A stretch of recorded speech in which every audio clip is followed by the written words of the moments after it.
आज दोपहर को एयर इंडिया की फ्लाइट संख्या AI 171 दुर्घटनाग्रस्त हुई और कई पैसेंजर इसके अंदर हताहत होने की संभावनाएं हैं। इस घटना से पूरा देश क्षुब्ध है और पूरा देश एक साथ पूर्ण संवेदनाओं के साथ ये जो दुर्भाग्यपूर्ण हादसे में पैसेंजर हताहत हुए हैं, इनके परिजनों के साथ खड़ा है। सबसे पहले मैं भारत सरकार, गुजरात सरकार, भारत सरकार के प्रधानमंत्री जी और गुजरात सरकार की ओर से भी जो लोग हताहत हुए हैं, इनके परिजनों के प्रति गहरी संवेदना व्यक्त करता हूं। 10 ही मिनटों में हादसे के भारत सरकार के पास सूचना पहुंची। तुरंत ही मैंने मुख्यमंत्री जी, यहाँ के गृह मंत्री, होम डिपार्टमेंट के control room, civil aviation department, civil aviation मंत्री, सभी से संपर्क किया। प्रधानमंत्री जी का भी तुरंत ही फोन आ गया और भारत सरकार और गुजरात सरकार के सभी डिपार्टमेंट एक साथ होकर राहत और बचाव कार्य में लगे। इस विमान में कुल मिलाकर 230 यात्री देश के और विदेश के और 12 क्रू मेंबर सवार थे। इसमें से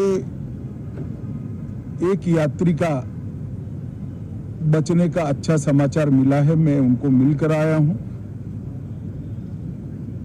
मृत्यु का आंकड़ा तो DNA परीक्षण और यात्रियों की पहचान के बाद ही अथॉरिटी अधिकृत रूप से घोषित करेगी, मगर जो यात्री बचा है उसको मैं मिलकर आया हूं। घटना के तुरंत बाद गुजरात सरकार ने बहुत त्वरा से डिजास्टर मैनेजमेंट की सारी इकाइयों को अलर्ट करते हुए, चाहे हेल्थ डिपार्टमेंट हो, चाहे फायर ब्रिगेड हो, चाहे पुलिस विभाग हो, भारत सरकार की भी CAPF को संपर्क कर सभी ने एक साथ मिलकर राहत और बचाव का कार्य चालू किया। मगर 1.25 लाख लीटर ईंधन विमान के अंदर ही था और लगभग गर्मी, तापमान इतना ऊंचा हो गया कि किसी को बचाने की मौका ही नहीं मिला। अब मैं घटना स्थान पर भी जाकर आया हूं। सारे यात्रियों के मृतदेह को बाहर निकालने का काम लगभग समाप्त हो चुका है। जितने यात्रियों के परिजन यहां पहुंच चुके हैं, वो सबका DNA लेने की कार्यवाही भी 2-3 घंटों में समाप्त हो जाएगी। विदेश में जिनके परिजन हैं, उनको सूचना देने की कार्यवाही समाप्त हो चुकी है और जैसे ही पहुंचते हैं उनके भी DNA सैंपल लिए जाएंगे और मृतदेहों की पहचान के लिए जितने मृतदेह मिले हैं, इनके भी DNA सैंपल लेने की कार्यवाही समाप्त हो चुकी है। गुजरात में ही लगभग 1000 के आसपास DNA टेस्ट करने पड़ेंगे।